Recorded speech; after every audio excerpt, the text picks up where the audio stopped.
Come on, Catholic Church. Denying people contraception is like denying people toothpaste or toilet paper or any other modern convenience. So I used to think. In this video, I'm going to share with you 3 things that not only changed my mind on this topic, but changed the direction of my whole life. Coming up.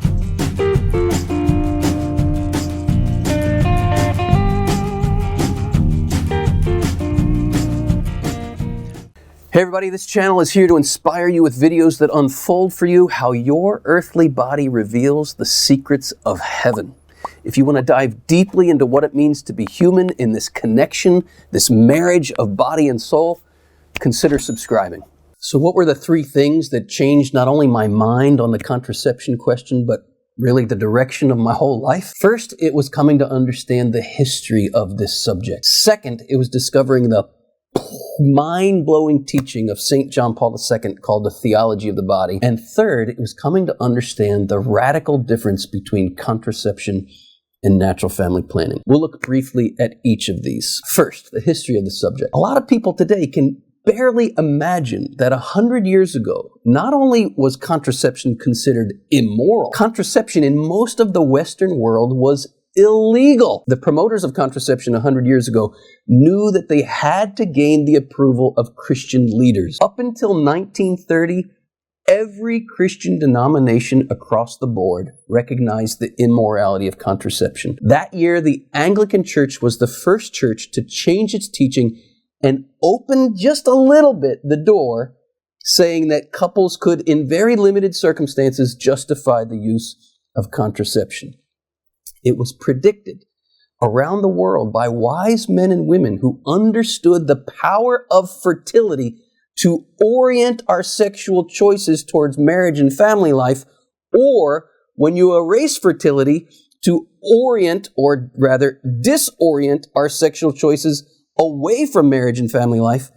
These wise men and women predicted that if contraception becomes the order of the day, we'll see rampant infidelity among married people. We'll see rampant promiscuity among unmarried people. This will lead to a breakdown of marriage itself. This will lead also, because we know no method of contraception is 100% effective, this will lead to an increase in fatherless children. This also will lead to an increase in abortion. There's a certain logic that, get more contraception out there, that'll prevent abortion, right? But take a deeper look. That's like throwing gasoline on a fire to try to put it out. In the final analysis, there's one reason we have abortion, because men and women are having sex who didn't want this to result in a child. As Dr. Janet Smith says, people say the strangest things like, I got pregnant by accident.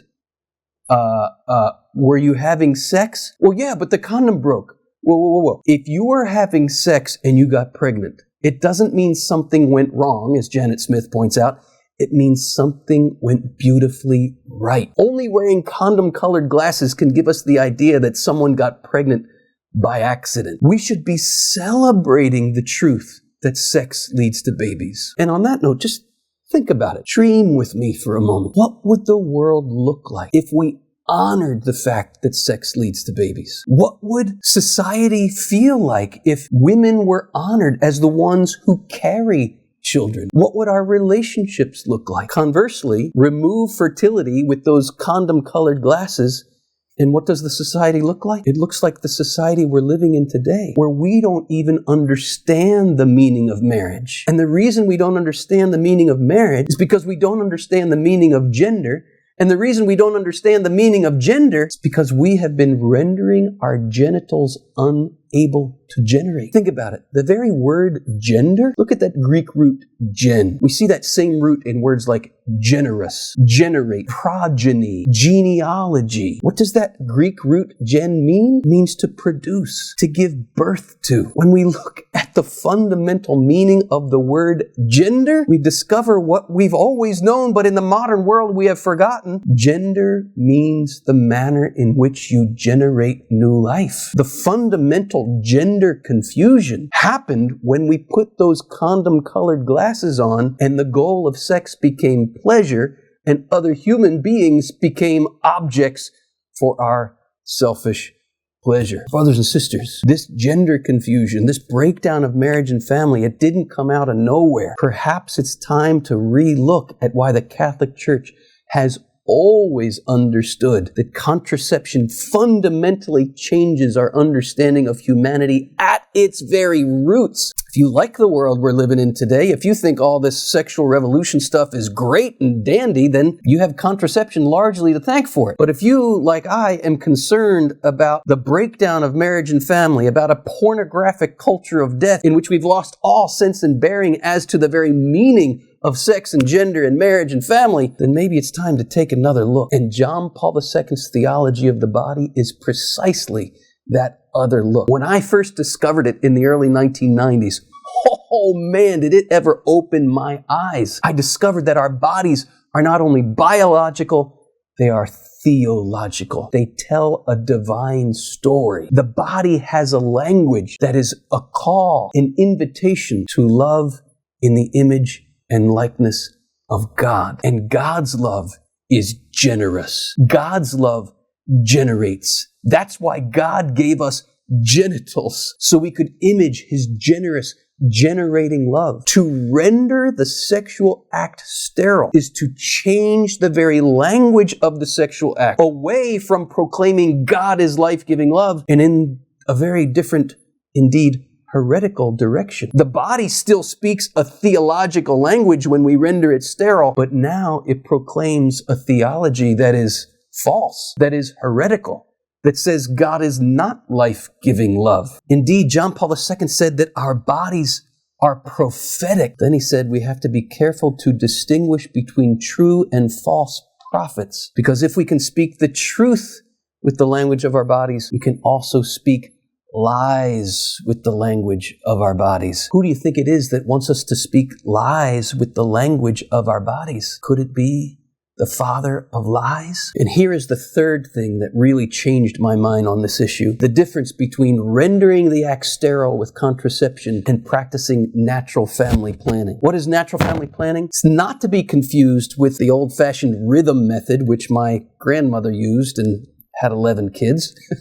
I'm glad I come from a big family and have lots of aunts and uncles and cousins, but I think my grandmother was a little bitter about that whole rhythm method thing. No, modern methods of natural family planning, otherwise known as fertility awareness methods, with these methods you can know with 98 to 99% accuracy when you are fertile and when you are infertile. If it's the fertile time of the month, then you have a good reason not to be bringing another life into the world. You abstain from the acts that bring life into the world. If it's the infertile time of the month, rejoice. Come together as husband and wife and rejoice in the way God made you and the fact that He made it such that this act will not result in a new life. Now, some people will say, oh, for crying out loud, what is the big difference between sterilizing the act yourself and just waiting till it's naturally infertile? Both couples avoid children. The end result's the same thing. What's the difference? Which I respond, oh, please. What is the big difference between killing grandma and just waiting till she dies naturally? The end result is the same thing, dead grandma. Yes, the end result is the same thing, but let me point out a significant difference. One is a serious sin called murder, and in the other, grandma's dead, but there's no sin involved whatsoever because her death is an act of God. I want you to think about it long and hard. If you can tell the difference between euthanasia and natural death, you can tell the difference between contraception and natural family planning. I'm not saying that contraception is on the same level as murder here. That's not the analogy. The analogy is this. In one, natural infertility and natural death, God remains God. While in the other, killing grandma and rendering the act sterile, we are taking the powers of life into our own hands and we are making ourselves like God. Wasn't that the original sin? You will be like God. My brothers and sisters, much is at stake in this question of contraception. I urge you to learn more about the history of this issue, about John Paul II's theology of the body and how it illuminates the truth of this matter, and about the difference between contraception and natural family planning. And I have a little booklet that can help you do just that. It's called Eclipse of the Body, How We Lost the Meaning of Sex, Gender, and Marriage, and How to Reclaim It. Check the link below to learn more about this and let it take you on a life-changing, eye-opening journey. Hey, if you've enjoyed this video, please let us know by subscribing and sharing a comment, and let someone else know by passing this video along. Also, if you subscribe and hit the notification bell, you'll be the first to know when we post a new video unfolding for you how your earthly body reveals the secrets of heaven. Till next time. Dang it. Dang it, dang it, dang it. Damaging affected heart. Hey everybody, this here. No. Sorry. Shoot. Okay, we're gonna go with that. See how we do.